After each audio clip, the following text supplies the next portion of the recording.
con DR se complace en conversar hoy con el abogado venezolano José Ángel Balsam, quien fue abogado litigante en Venezuela, egresado de la Universidad Católica Andrés Bello, con posgrado y maestría en Derecho Procesal en la Universidad Católica Andrés Bello.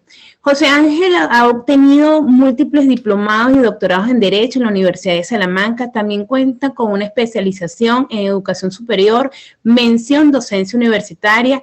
José Ángel ha sido profesor universitario de la Universidad de Santa María y es un gran apasionado de la lectura, didáctico como profesor de pregrado y posgrado en la Universidad Católica, Vargas y Santa María, como ya lo mencioné. Cuenta con más de 20 años de experiencia y es un gran amigo de la casa. José Ángel, quien tiene un background por herencia por su papá, el doctor José Ángel Balsam, un excelente profesor a quien tuve la honra de conocer en mis años de los tribunales en Venezuela. José Ángel, muchísimas gracias por compartir con la Fundación y darnos una visión en ocasión a la situación que vive nuestro país, en específico a la situación que vive el sistema judicial venezolano. En el mes de septiembre fue muy conocido que la Misión Internacional para la Determinación de los Hechos de la Comisión de Derechos Humanos de la Organización de Naciones Unidas emitió un segundo informe. El informe es bastante delicado desde el punto de vista de la jurisdiccionalidad, desde el derecho. Nosotros como abogados considero que tenemos la obligación de comunicar al ciudadano común, al propio gremio, lo delicado de la situación, aun cuando estemos en Venezuela un tiempo o fuera de Venezuela por circunstancias de trabajo. Es importante escucharte, ver la visión que tiene un abogado en ejercicio, un profesor, la academia. ¿Qué opinión le merece a nuestro amigo José Ángel Balsam la situación del sistema judicial venezolano? Bueno, buenas tardes, Damari. Primero que todo, debo darte las gracias por el extraordinario trabajo que estás haciendo por la comunidad venezolana y por la defensa de los derechos humanos. Me siento muy honrado por esta invitación que me haces y, por supuesto, extensivo los fraternales saludos a tu equipo de trabajo y a todos los que te escuchan y te siguen en las redes. Bueno, me llamó muchísimo la atención cuando me invitaste y pusimos como título el tema Injusticia en nombre de la ley. Como te comentaba, es bastante lapidario. Debo manifestarte que el caso del Poder Judicial en Venezuela será y es digno de un estudio pormenorizado que baja más allá de estos minutos que vamos a compartir. Sin embargo, debo decirte como premisa, que bien decía Marco Tulio Cicerón, cuando la política entra por la puerta del tribunal, la justicia huye por la ventana. Recientemente conversaba con un amigo y es que si analizamos claramente esta frase, no hay duda que política y leyes no van necesariamente. El proceso de descomposición judicial en Venezuela ha sido progresivo, en mi humilde opinión, desde la decisión contra el presidente Carlos Andrés Pérez, el Poder Judicial comenzó en franco deterioro y se dio un inicio a una merma enorme y grave en el Estado de Derecho. Por supuesto que estos hechos fueron capitalizados por el fallecido presidente Hugo Rafael Chávez Frías, que aunado al descontento social de esa política bipartidista clásica para aquel entonces, logró obtener una votación en aquel entonces sin precedentes, pero sobre todo también a rechazo de las políticas ortodoxas de Rafael Caldera. Aunque no es menos cierto que Venezuela tenía problemas, éramos un país, una nación con gentilicio y valores, éramos un país rico a pesar de su pobreza y estábamos encaminados a un desarrollo visible. De hecho, he conversado con múltiples amigos y académicos que nadie, absolutamente nadie, hace 15 años pensaba en salir del país y mucho menos emigrar. Pero desgraciadamente el retroceso ha sido abismal. Y aunado a algo que a mí me quita el sueño, y es que grandes cerebros del derecho en Venezuela han fallecido o se han exiliado. La problemática venezolana estriba en varios factores, los cuales seguramente todos conocen y tus seguidores en las redes saben, porque están plasmados en los informes de Human Rights Watch, están plasmados en los informes del Departamento de Estado, en los constantes informes del Foro Penal, y en los informes que ustedes mismos hacen como aporte a la comunidad venezolana e internacional. El primer factor grave que yo veo en el Poder Judicial es la falta de independencia entre los poderes públicos, que se ha traducido, Damaris, en que la justicia está al servicio del régimen de gobierno, con un poder judicial y un poder moral ciudadano completamente politizado. La terminología de poder moral, lo moral solamente es término. No me voy a extender más allá de eso. En segundo lugar, obviamente el Poder Judicial es un órgano gendarme del Ejecutivo y allí es desgraciadamente los abogados como auxiliares de justicia somos parte del problema. Esa es la importancia, como comentábamos, de esta entrevista. O sea, un sinfín de jueces y fiscales provisorios nombrados a dedo, prácticamente con cargos como si fueran de libre nombramiento y remoción. En la Fiscalía, el Ministerio Público, les dan la denominación de cargos de confianza para poder hacer con ellos cualquier malabar o travesura de orden político. Es decir, el régimen ha manipulado el aparato de justicia con fines políticos. Censurable por decirlo menos, ¿no? Correcto. Donde prácticamente ha desaparecido el libre ejercicio de la profesión, pues en desmedro de los derechos de la ciudadanía. Los tribunales se han convertido en herramientas y medios de persecución político y en el área civil y mercantil, lo que yo llamo la justicia del billete, cuando por antonomasia precisamente los abogados hemos estado llamados a velar por la probidad, la verdad procesal, la majestad de la justicia y la equidad. Hecho que hemos manifestado muchos abogados, tanto dentro de Venezuela como en el exilio, pero hemos sido todo lo contrario a la resiliencia. O sea, creo que los venezolanos llegó un momento, o los profesionales del derecho en Venezuela, pareciera que llegó el momento donde aprendieron a lidiar con la escasez, con la ignorancia, con la mediocridad, con ese funcionario que pide para el almuerzo, con ese funcionario que pide $100 para buscar un expediente o $2.000 por un auto de admisión en juicio civil. Es decir, es un compendio de elementos importantes que tenemos que sopesar. Las violaciones a los derechos humanos del ciudadano parten por robarles el futuro del país, por robarles el país, por habernos robado un país, por muchos verse obligados desesperadamente a exiliarse para el bienestar de sus hijos y su familia, para poder aportar unos dólares o unos pesos o lo que sea para medio alimentar a los que tienen en Venezuela y a sus padres. Es sorprendente, y lo conversaba contigo esta mañana, la cantidad de venezolanos que viven de la remesa y de la ayuda familiar del que vive en el exterior.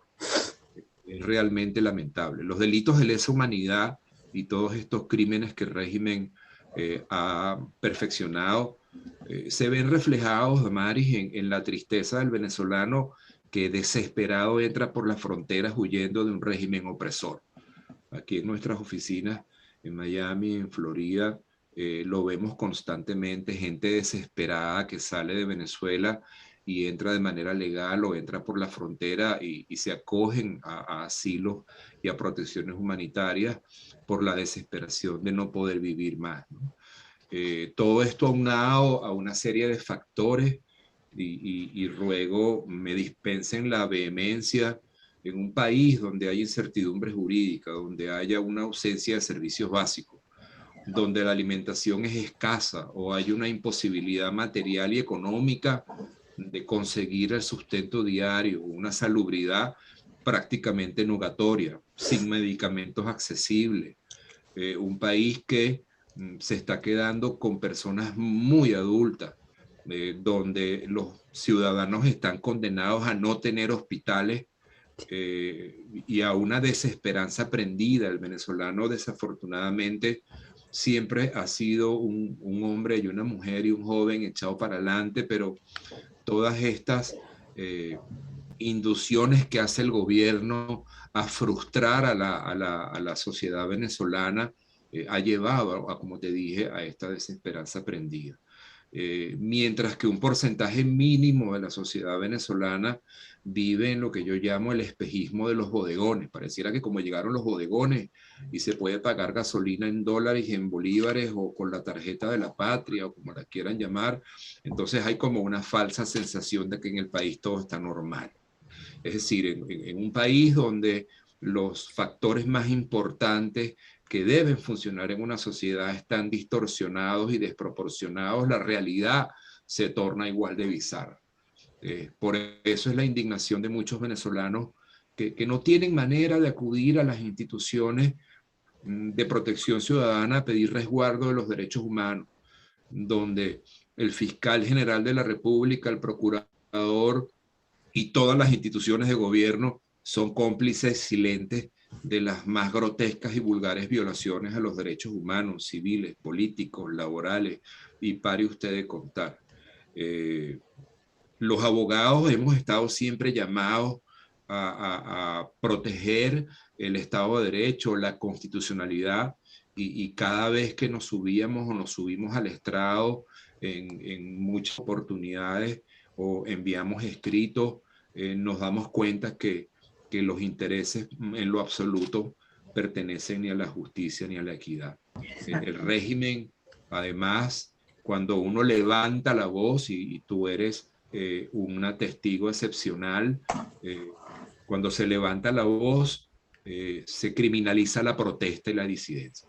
Todas estas variables, Damaris, me permiten a mí llegar a una conclusión realmente triste, y es que en Venezuela se está creando, o el gobierno está creando, un daño social y antropológico de magnitudes nunca vistas. Probablemente de existir un cambio político, quizás las instituciones cambiarán en 20, 25 años, pero el daño social, el daño antropológico, según los expertos, y bajo ningún concepto puedo yo considerarme experto en el tema, sino los verdaderos estudiosos de la filosofía, de la psicología y de la antropología y la sociología hablan de hasta 2 generaciones para recuperar ese daño social que se ha creado. Es correcto. Y por último, un factor que a mucha gente le da cierto escozor cada vez que lo digo, y bajo ningún concepto quiero caer en polémicas malsanas ni mala intención, pero ha habido una enorme culpa de los organismos internacionales a los cuales se le advirtió desde hace años de lo que sucedía en Venezuela, e incrédulamente no tomaron cartas en el asunto por intereses oscuros patrimoniales o políticos, o no lo sé. Sin embargo, hay un factor, Damaris, que a mí no solamente me irrita, sino que me genera insomnio, me preocupa, me desvela. La fuga de talentos y de profesionales capacitados. En Venezuela hay demasiado talento desde todo punto de vista, pero también hay un daño social enorme. En adición a una juventud que nació en dictadura, que no sé si podrá capitalizar y reconstruir el país. Hay cifras que son alarmantes. Casi 7 millones de venezolanos han salido de nuestra tierra.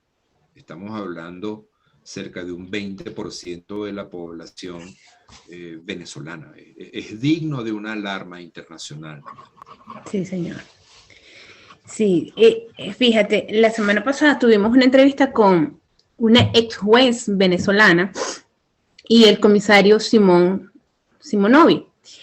Y toda tu exposición coincide con lo que ellos también expusieron y con lo que yo también considero que es real. De tu exposición yo he resaltado ciertas palabras clave. Tú hablaste de probidad y de majestad. Fíjate, la probidad y la majestad es de todo el sistema o del aparato judicial.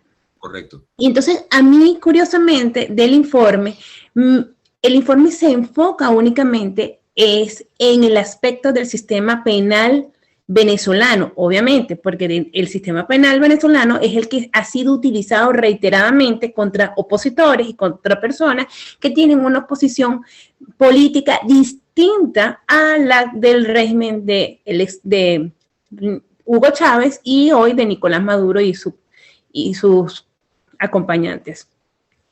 Pero nosotros consideramos desde la Fundación, desde el mes de noviembre del 2020, venimos denunciando sistemáticamente la corrupción del sistema judicial en los aspectos civiles, en el aspecto del OGNA. Entonces, es vinculando ese informe con nuestras denuncias elevadas a los organismos internacionales. Esto simplemente es el punto de encuentro para que esa comunidad internacional que durante muchísimos años no ha querido tomar acciones coherentes y acciones directas para contribuir al rescate de la democracia en Venezuela y del orden constitucional, porque en Venezuela todo se circunscribe en la ruptura del orden constitucional. Claro, en la ruptura del sistema político. Entonces, claro, la comunidad internacional ha sido cómplices prácticamente de las comodidades que Hugo Chávez brindó y de las comodidades que sigue brindando Nicolás Maduro. Entonces, el sistema judicial ha sido la doncella de la política chavista. Los se han doblegado completamente para dominar a los opositores y a los no opositores, porque hay personas que tienen procesos judiciales y que sufren, ¿verdad?, la tortura de un sistema judicial corrupto. Y basado en eso, en la falta de probidad, en la poca majestad de los magistrados y de los jueces, de los fiscales, de los secretarios, y de los abogados, porque también hay abogados improbos que se están prestando a servir las mesas con actuaciones o con las solicitudes o procesos judiciales que contribuyen a todo esto. Entonces, yo comparto todo lo que tú dices. La recuperación de Venezuela nos va a llevar más de 15 años, porque estamos hablando de un ciudadano que ha sido totalmente deformado en valores éticos, en valores de conducta.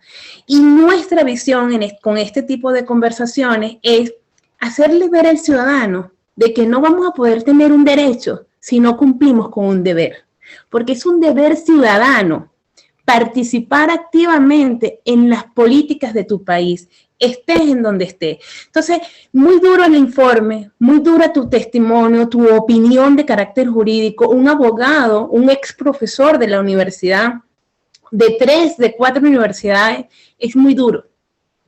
Es muy duro porque lo que nos deja es un gran espacio de que tenemos que tomar decisiones. Hemos perdido espacios democráticos, pero como bien decían los pensadores, somos esclavos de las leyes para ser libres. El tema del Poder Judicial, y comparto completamente tu opinión, no se circunscribe a la jurisdicción o a la competencia en materia penal. Va mucho más allá. El sistema de justicia venezolano no está conformado solamente por jueces, está conformado por abogados que somos asistentes o auxiliares de justicia, está conformado por el Ministerio Público, está conformado por las policías de investigación y las policías judiciales, está conformado por la Procuraduría. Es decir, es un problema de orden sistémico grave, ¿ok? Pero ¿sabes qué es lo que más me preocupa de todos los informes? Y lo conversaba ayer aquí en la oficina con mis compañeros de trabajo. Y es que después que tú lees informes enjundiosos donde existen realidades del tamaño de una catedral, donde son informes que asustan o afectan al sentido común y al hecho de uno estar en el exilio y en la diáspora, es que son informes que no vienen acompañados de soluciones, en el mejor de los casos, o de soluciones que son plausibles. Es decir, si partimos, repito, de la base de que somos esclavos de las leyes, se requiere perentoriamente que haya al menos una lluvia de ideas con posibles soluciones. En mi caso, y lo he conversado muchísimas veces contigo, yo creo que hay que partir de una creación y formación de una conciencia jurídica.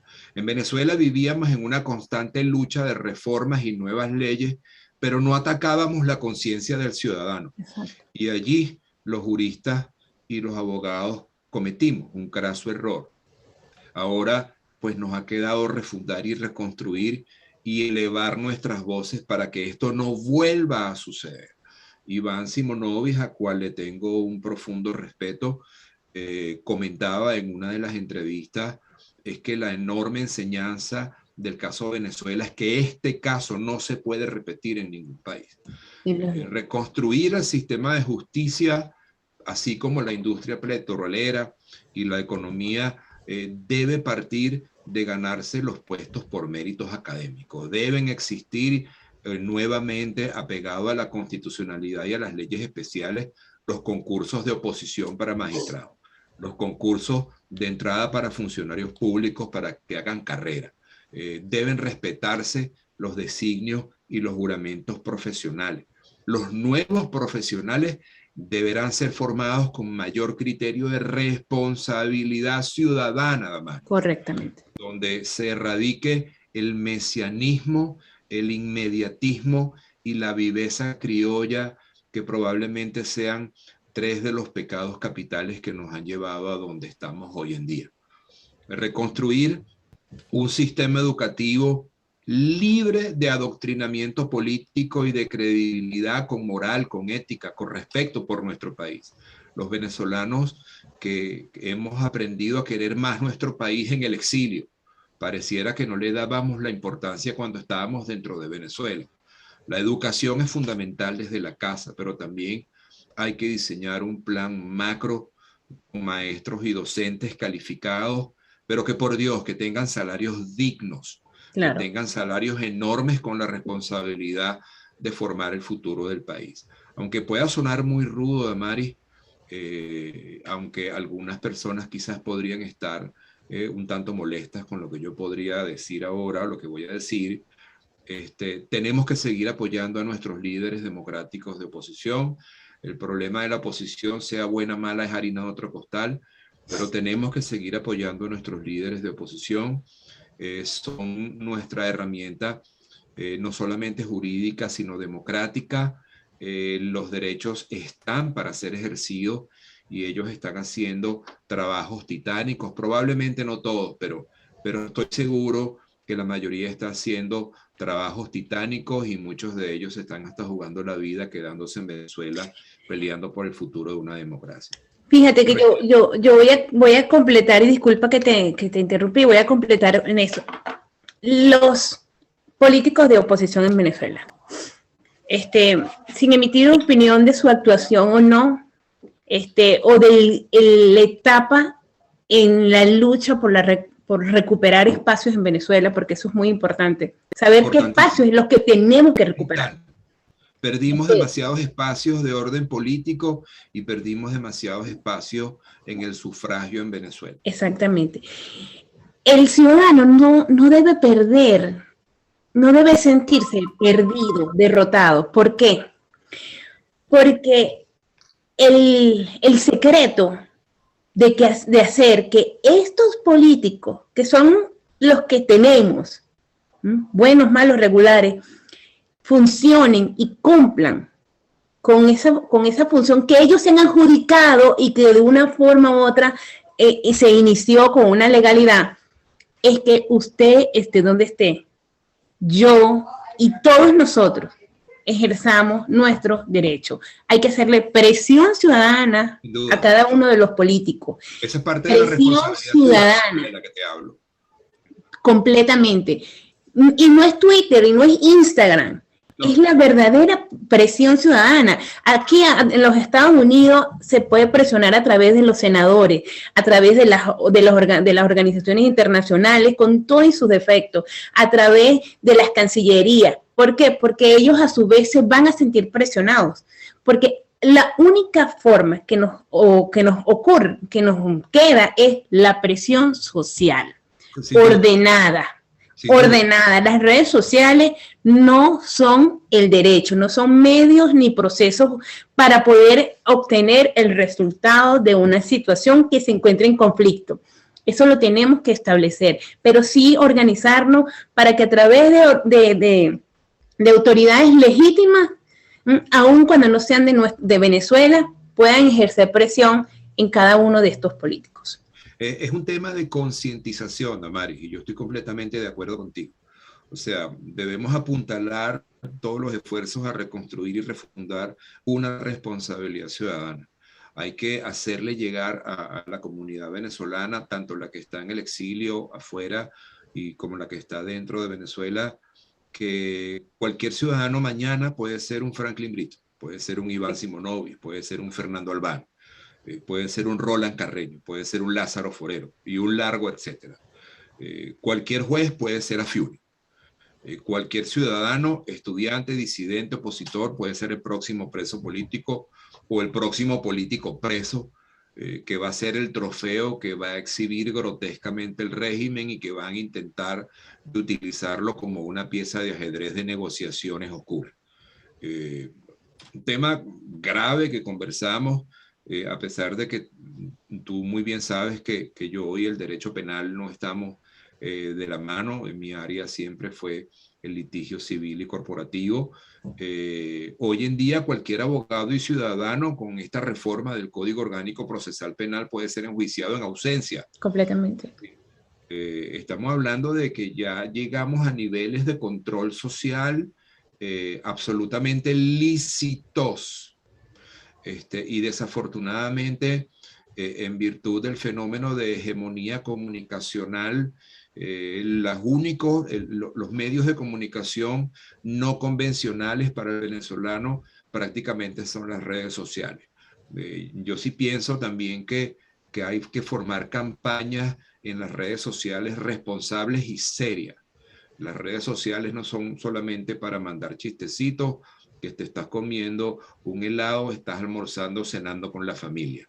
Yo creo que tenemos que dar, los que estamos afuera, un empuje importante para tratar de reconstruir y refundar esa responsabilidad ciudadana en base a una campaña de concientización. Y reitero, la enseñanza que todo esto nos ha dado es que el caso de Venezuela no se puede repetir en ningún país. Aquí quiero tomarme la libertad de hacer un llamado a los países hermanos como Colombia, Perú, Ecuador, Argentina, Chile y Bolivia, entre otros, a que se vean reflejados en el pueblo venezolano, a que no permitan que el socialismo o el castrocomunismo se infiltre en el inconsciente colectivo y carcoma como un cáncer las instituciones democráticas o las pocas instituciones que quedan. Al final, Damaris, nuestra conciencia venezolana tendrá más peso que la opinión de todo el mundo, pero en el exilio nos queda un trabajo titánico. Totalmente. No cambiar nuestros principios y nunca olvidar nuestras raíces que tanto nos han dado. Debemos de seguir llevando el tricolor nacional con orgullo y con mucho pundonor, Damaris. Creo que es importante que manejemos esas campañas de concientización y te elevo las gracias por todo el trabajo que haces en pro de los derechos venezolanos, y porque sé que estás haciendo un trabajo de concientización, sé que estás haciendo un trabajo de responsabilidad ciudadana, sé que estás haciendo un trabajo de lo que bien se conoce como conciencia jurídica. Exacto. Por eso mis oraciones en tu nombre y a todos los que han dado la vida por Venezuela y a todos los héroes, a las personas que viven en Venezuela y siguen creyendo en el país y tienen la esperanza, yo de verdad elevo mis plegarias todos los días porque son héroes que siguen luchando y sobreviviendo por nuestro país. Y quiero también mandarles un mensaje a la diáspora, que se olviden, que se recuerden, que no olviden nunca Venezuela, que son nuestras raíces. Que siempre recuerden que gracias a ese país ustedes están donde están, con lo que estén independientemente de la condición, pero que ustedes son, gracias a ese país, el reflejo de una nación que progresó, de una nación que los formó profesionalmente. Y conversábamos esta mañana, yo cada vez que veo a alguien y oigo en la calle: tú eres abogado, tú eres ingeniero, tú eres arquitecto, tú eres médico, aquí no eres nadie. No, señor, no es cierto. Aquí usted es alguien. Aquí usted es alguien. Aquí usted tiene un background de conocimiento con que aportar y además con honor y con respeto hacerse valer su condición venezolano o de médico venezolano o abogado venezolano o ingeniero o zapatero o lo que sea. Pero realmente venimos de un país que profesionalmente nos formó y eso no lo podemos olvidar y tenemos que dar el ejemplo. Tenemos que comenzar a importar lo bueno y no a importar las miserias que también a veces están trayendo. Es cierto. Opino completamente y me adhiero a tu opinión y yo de verdad en nombre de la Fundación y de la Junta Directiva te agradezco el apoyo que nos estás dando. Ciertamente empezamos una gran campaña de reconocimiento de los deberes, porque todos hablamos de nuestros derechos, pero ¿dónde está nuestro deber? Cuando usted cumple el deber de ser un buen padre, de ser un buen hijo, usted está criando y llevando a la sociedad buenos ciudadanos, porque el amor es parte de ser un buen ciudadano. Cuando llevamos y cumplimos nuestro deber de educar, nos vamos a contribuir con la productividad de un país. Y eso nadie se lo puede cercenar. Entonces es bien importante resaltar esta campaña que hemos elevado en derechos humanos y siempre vamos a apelar a talentos como tú, José Ángel, a personas que han tenido ese background y esa capacidad de formarse, no tan solo en Venezuela, porque imagínate, tienes un doctorado en la Universidad de Salamanca. Todos los que hemos hecho un doctorado en cualquier materia, en cualquier carrera, tenemos muchos años de estudio. Sí. Y entonces eso es lo que tenemos y somos un capital. Y darle al prójimo ese reconocimiento es sumar. Todos vamos a sumar y vamos a hacer que Venezuela un poco a Venezuela. Sí. Aunque sea humildemente, sí. Un granito de arroz, un granito de arena, no importa, pero es momento también desde nuestras plazas de trabajo y desde nuestras opiniones, desde nuestras reflexiones, es momento de sumar y no de restar. Sí, adicionalmente para concluir, fíjate, el informe que nos une, que nos ha unido muchísimos juristas estos días en conversación, el informe de la misión internacional con respecto a Venezuela. Los invitamos a los organismos internacionales a que hagan una visión general de lo que es el sistema de justicia venezolano. Y no se olviden que el abogado como auxiliar de justicia también es víctima reiterada de violaciones de derechos humanos, porque fíjate un detalle, el año pasado contamos en el circuito de Logna Caracas 35 días hábiles de despacho, el año 2020. ¿Cómo vive un abogado? ¿Cómo sostiene una familia el abogado promedio? Si la casa que imparte justicia se encuentra cerrada. Por el COVID, pero Estados Unidos también tiene COVID, Ecuador ha tenido COVID y las instituciones del Estado han estado funcionando. Entonces, la crisis es general. Y la invitación es que todos tienen que elevar su voz. Invitamos a los colegios de abogados de Venezuela a que sin doble moral defiendan el gremio, porque eso es una realidad, el abandono. Y incorporarlo a estos informes. Estos informes también necesitan una visión global de lo que es el sistema de justicia venezolano. De verdad, José. Ser difundidos. ¿Cómo? Y necesitan ser difundidos a nivel nacional e internacional. Absolutamente. Bueno, José Ángel, de verdad muchísimas gracias y te invito a dar unas palabras finales a nuestros suscriptores, a todas las personas que nos apoyan y te invitamos constantemente a apoyar a la Fundación. Te tenemos muy presente. Conozco a José Ángel de muchísimos años, lo respeto y le agradezco a Dios haber conocido a tu papá y haberte conocido a ti. Gracias, Damaris, gracias. Gracias por tus palabras. Me honran tus palabras y me queda dar un mensaje de esperanza. Yo creo que mucha gente da todo por perdido, no hay que darlo todo por perdido. Repito, en Venezuela hay demasiado talento, hay demasiada gente buena, hay gente noble.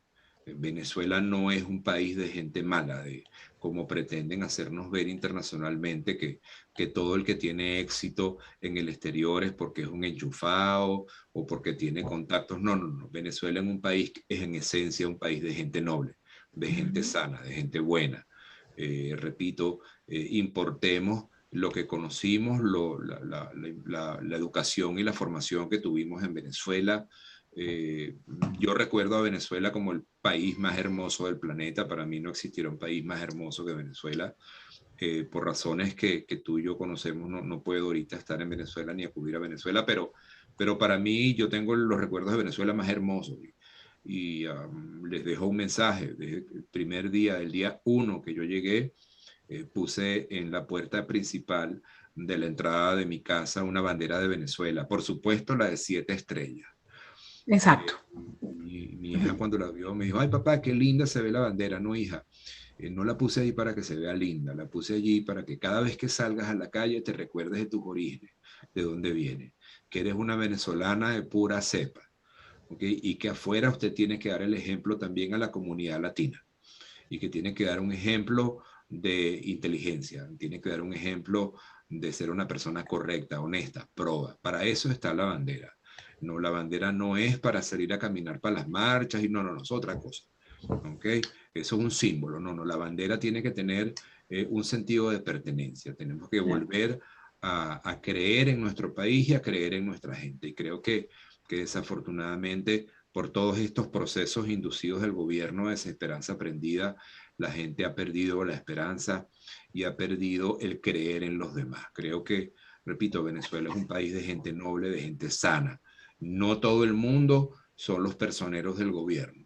No todo el mundo pertenece al crimen organizado internacional, ni al narcotráfico, ni a Hezbollah, ni a todo lo que tú quieras. No, esos son un grupete del gobierno que se ha dado la tarea en destruir un país.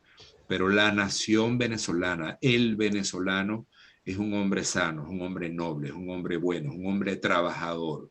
Yo los veo aquí todos los días, de todas las profesiones, trabajando en las labores desde las más fuertes hasta las más débiles y en cosas que a veces no nos gustan, pero que son personas trabajadoras que siguen honrando el nombre de Venezuela. Y ese es mi mensaje final. No todo está perdido, el mensaje es de esperanza, el mensaje es de cariño, el mensaje es de reconstruir una Venezuela, reconstruir una democracia. Si el futuro del país hiciese un llamado a profesionales para volver a Venezuela a reconstruirla, pues yo sería uno de los primeros que me montaría en un avión, ¿okay? A tratar de reconstruir mi país. Sí.